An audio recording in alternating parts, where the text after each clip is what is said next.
Բարի կեսօր։ Բանաձայնի եթերում Հայաց Երևանից հաղորդաշարն է, ես Վահագն Զաքարյանն եմ։ Բարեկամներ, այսօր մեր հայտագրում իմ զրուցակիցն լինելու գրականագետ Հովիկ Չարախչյանը։ Բարև ձեզ, պարոն Չարախչյան։ Անչափ ուրախ եմ, որ այս առիթը եղավ եւ մենք կարողացանք հանդիպել զրուցելու համար ձեր գործունեության եւ ընդհանրապես գրականության մասին։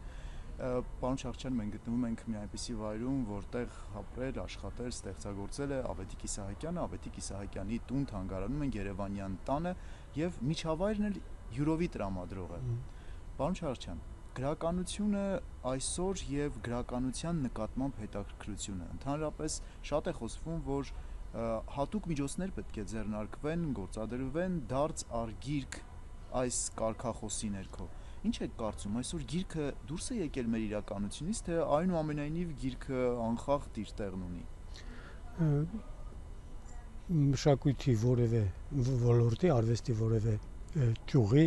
բացառումը մեր իրականության մեջ շատ անիրատեսական է, գրականության դեպքում առավել ևս, երբեմն մեզ թվում է, թե շատ քիչ թվով ընթերցողներ կան եւ գրականությունը այսպես մաղվել է 4-5-րդական պլան, պատկերն ամենևին այդպեսին չէ, ուղղակի մեծացել է գրականության նկատմամբ պահանջները եւ գրականությունը հասարակությանը հասանելի դարձնելու եղանակներն են փոխվել, նորագույն տեխնոլոգիաները իրենց դերը անպայման խաղում են այս իմաստով եւ գրախանութից գիրք առնելը, տուն տանելը, գրապահարանում ունենալը այլևս այնպես միակ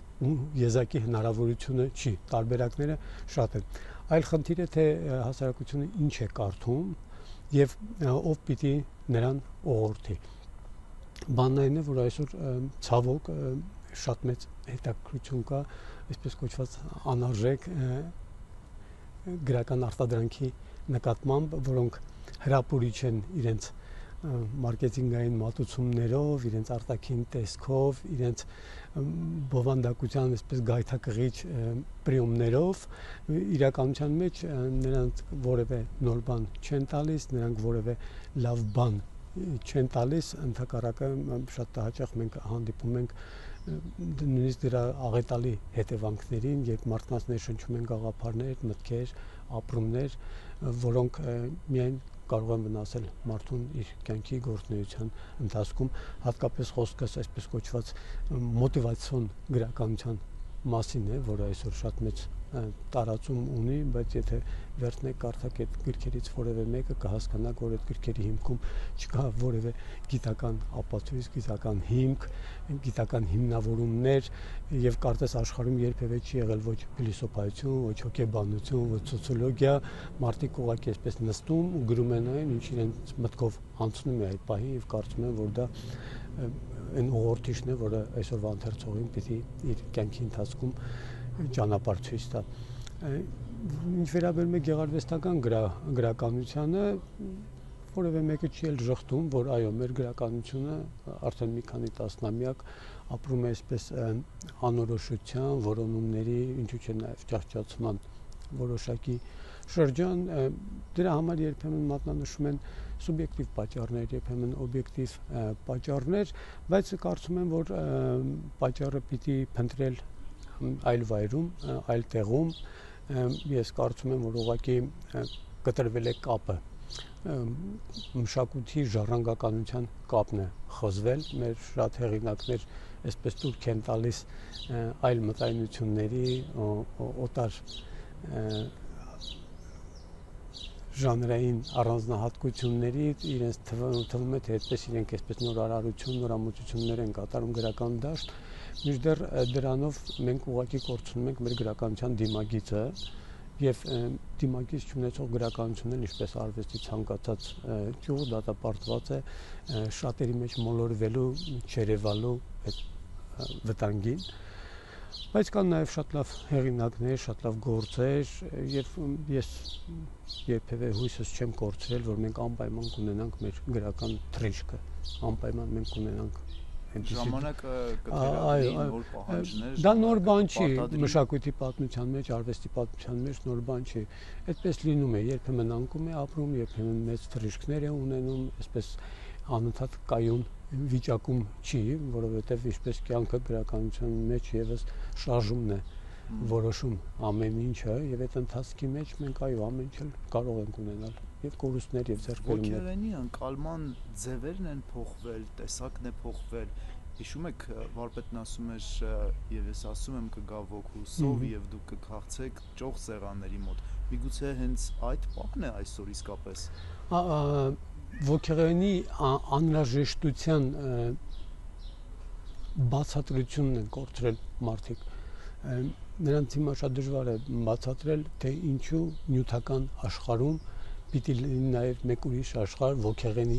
աշխարհը, եւ ինչով են դրանք փոխ լրացնում մեկը մյուսի։ Հիշում եք Մաթևոսյանն ասում էր մարդը կենթանուց տարբերվում է նրան հիշողությամբ, չէ՞։ Հիշողությամբ։ Հա, բայց ոչ միայն հիշողությամբ, նաև այդ ոգեղենի անհրաժեշտությամբ է տարբերվում, եթե մարդը չունի զգացական դաշտ, եթե մարդը չունի մտային ընկալման դաշտ, եթե մարդը դա մոռանում է, որ ինքը բանական էակ է եւ պիտի տարբերվի սովորական կենթանուց, այդ դեպքում շատ դժվար է նրան տանել դեպի այն դուռը, որը բացում է դեպի ոգեղենի աշխարհ։ Այդ դռան բացելու, այդ մուտքը ապահովելու process-ն է, որ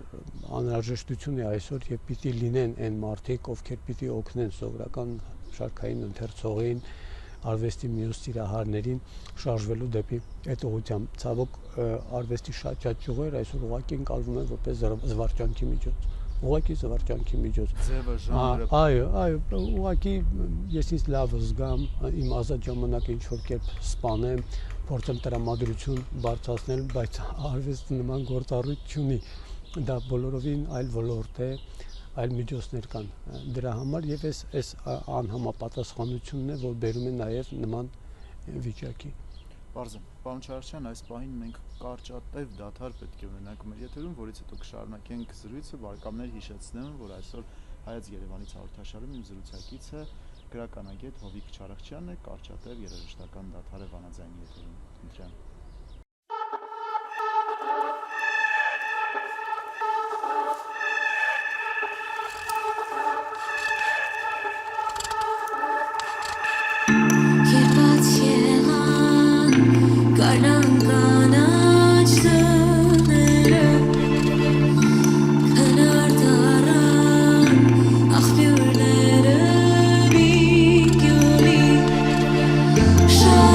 Shara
Բարեկամներ, շարունակվում է Հայաց Երևանից հաղորդաշարը, հիշեցնում, որ իմ զրուցակիցը գրականագետ Հովիկ Չարախչյանն է, պարոն Չարախչյան,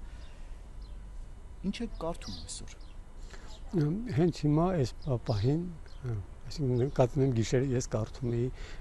Փարաջանովի մասին նոր գիրքը, որը ժողովածուն կազմել էր Նունե Ալեքսանյանը, բոլորովին վերջերս էր տպագրվել,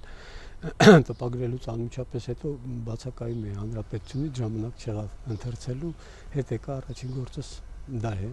շատ հետաքրքիր մտքեր կան, շատ հետաքրքիր տողեր կան,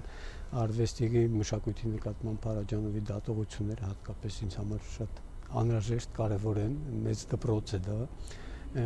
գիտեք, սովորելու process-ը տարիք չի ճանաչում, ցանկացած օր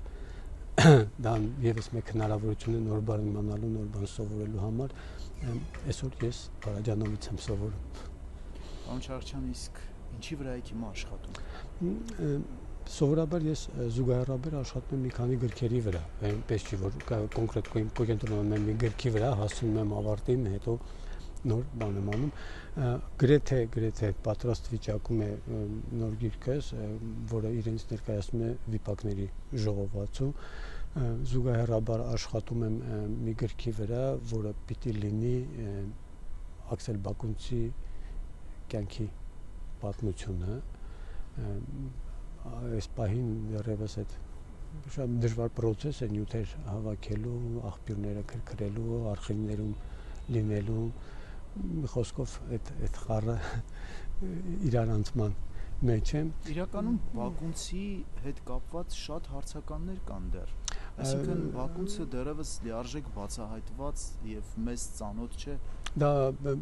հիմնավոր պատճառներ ունի, գիտեք, Բակունցը հավանաբար հայ մտավորականներից է, ում արխիվը գրեթե ամբողջությամբ ոչնչացված է։ Փաստացի հատուկ էջեր են մնացել եւ այս իմաստով ուսումնասիրումը մեծ դժվարությունների հետ է կապված, միակ աղբյուրները մնացել են ինչ, Բակունցի գործերը, հուշագրություններ նրա մասին ու որոշ լուսանկարներ, ու էլ ոչինչ։ Մինչդեռ այս մարդը շատ հարուստ, շատ հախուռն կյանք է ունեցել ու շատ կյանքի շատ կարևորագույն դրվագներ պարզապես հիմա ջնջված են կամ մոռացության են տրված, փորձում են գտնել զուգահեռ այլ աղբյուրներ, այլ հնարավորություններ այդ բացը լրացնելու համար, այս պահին աշխատում եմ, տեսնեմ թե որքանով դա կհաջողվի, բայց Բակունցը այն հեղինակներից է, որ արժանի է առանձնակի ուշադրության, նրա գրականությունը արժանի է եւս մեկ անգամ նոր հայացքով դիտարկելու։ Սխալված չենք լինի ասել, եթե որ Աբովյանից հետո Բակունցն էր, որ այդպես բազմաճյուղ հետաքրքրությունների շրջանակ ուներ եւ անհագ ցանկություն տարբեր ոլորտներում օգտակար լինել ազգին։ Բացի այն, որ Բակունցը շատ հմուտ գյուղատնտես էր, նաեւ շատ լավ լրագրող էր, նաեւ շատ լավ սցենարիստ էր կինոյի, դե իբրև արձակագիր արդեն գիտենք նրա ուսուցիչ էր, հոգեվոր կրթություն էր։ Շատ, այո, ճեմարաններ ավարտել, շատ կարճատև կյանք ունեցավ, բայց կարողացավ այդ կարճատև կյանքը լցնել մեծ պաշարով եւ այդ իմաստով ասում եմ Բակունցի ոչ միայն ստեղծագործություններ են ուսանելի, այլ ապրած կյանքի ձևերը, մոտեցումները, տեսակները, հայացքները այդ կյանքի նկատմամբ, երկրի նկատմամբ, հանրության նկատմամբ, այս ամեն ինչը արժանի է ուշադրության, հենց դա է պատճառը, որ շատ հեղինակներից այս պահին ես ընտրել եմ հատկապես իր կերպարը։ Պարզ է, մեր հաջորդ հանդիպմանը անպայման արդեն վստահաբար անդրադարձ կունենանք հենց այս գործին եւ այգին, որտեղ որ մենք հիմա ստաց ենք, այստեղ զբոսնելը, այստեղ մտորել է նաեւ վարպետը Ավետիք Իսահակյանը, իսկապես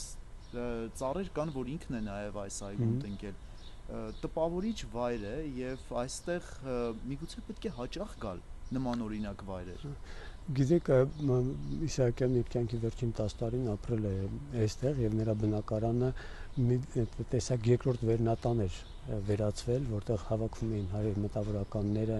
քննարկում էին եւ մշակութային հարցեր եւ հանրային ու ազգային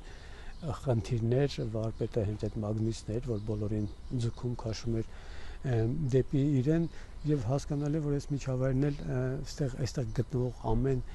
ունի իր պատմությունը, տեսեք այս քանդակած նստարանը, Կիսանդրին, որը էլի շատ արկածներով է եկել ու հասել իր պատվանդանի վրա, յուրաքանչյուր ցուցանմուշի հետևում պատմություն կա, ավանդույթներ կան, սեր կա, նվիրում կա։ Մենք երբեմն տուն-թանգարանները ուղղակի ցուցասրահների ենք վերածում, մինչդեռ կարելի է յուրաքանչյուր տուն-թանգարան, մեծ մարդու տուն-թանգարան դարձնել հենց այդ միջավայրը, որտեղ այո, կգան մարդիկ, ովքեր արվեստի սիրահարներ են, ովքեր մշակույթի սիրահարներ են, կգան, կհանդիպենք, քննարկեն, տեսեք ինչ հրաշալի տաղավար կա այնտեղ, չէ՞, հատուկ այդ կարգի հանդիպումների համար կարծես պատրաստի։ Ես շատ կուզեի, որ իսկապես մեր ժողովուրդը վերջապես հերթական անգամ դարձ կատարեր դեպի մշակույթ, դեպի արվեստ, որովհետև դա է ոգեղեն այն կարևորագույն հենասյուներից մեկը, որի վրա հիմնվում է մեր ամբողջ իրականությունը, մեր ժամանակը, մեր պատմությունը։ Դոստոևսկին հիշում եք, այսպեսի մի խոսք ուներ, չէ՞, գեղեցկությունը կփրկի աշխարհը։ Հանրայդ այդ խոսքը, իսկ ով պիտի փրկի գեղեցկությունը։ Իսկ ով պիտի փրկի գեղեցկությունը, որ հետո նոր աշխարհը փրկենք։ Այդ գեղեցկությունը փրկում են արվեստի մարդիկ, մշակույթի մարդիկ։ Նրանց առաքելությունն է դա Իսահակյանից սկսած, Բակունցով ավարտված, մյուս մեր հրաշալի հեղինակները, մշակույթի գործիչները, նրանք են ժամապահներն են, ովքեր հերթապահում են, ովքեր հսկում են այդ կարևորագույն արժեքները, որպեսզի դրանք մնան անձեռնմխելի ու սերնդեսերունդ փոխանցվեն դարերով։ Դրա համար թե Իսահակյանի տուն-թանգարանը եւ թե մեր քաղաքի, մեր երկրի ամեն այն անկյուն, որը հագեցված է հոգևորով, մշակույթով, պիտի դառնա մեր ժողովրդի յուրաքանչյուր քաղաքացու համար սիրելի ու նվիրական վայր։ Պարոն Չարչյան, եւ մեր զրույցի ավարտին, քան որ մեզ լսում են, դիտում են մեր հայրենակիցները մերձավոր արևելքի երկրներում եւ հատկապես Լիբանանում, նաեւ ձեր ողջույնը ուղղված նրանց։ Ես հենց նոր օրեր առաջ վերադառնում եմ, այսպես ասած, մերձավոր Սփյուռքից,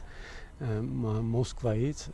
եւ այնտեղ շատ շփումներ եմ ունեցել մեր հայրենակիցների հետ, ու ես գիտեմ, թե ինչ բան է հեռուներում ապրողի կարոտը, թե ինչ բան է նրա անհանգստությունը իր երկրի ճակատագրի համար, թե ինչ բան է այն սերը, որ նրան ամեն վայրկյան կապում է այս ժողովրդի, այս հողի ու ջրի հետ, եւ գիտեմ, որ դա միայն Մոսկվայում չի, դա աշխարհի բոլոր անկյուններում է գտնվում։ Ուզում եմ, որ այդ սերը ձեզ մի օր բոլորիդ անխտիր վերադարձնի մեր երկիր, որպեսզի մենք լինենք միասնական, ամբողջական եւ այն ամբողջ էներգիան, այն ամբողջ ջանքերը, այն ամբողջ գիտելիքները, պաշարը, որ կա, ծառայեցնենք միայն ու միայն մեր երկրին։ Շնորհակալություն։ Բարեկամներ, ավարտվեց Հայաց Երևանից հաղորդաշարը, հիշեցնեմ, որ այսօր իմ զրուցակիցը գրականագետ Հովիկ Չարախչյանն էր, հանդիպելու ենք հաջորդ չորեքշաբթի բանաձայնի եթերում։ Հաջողություն։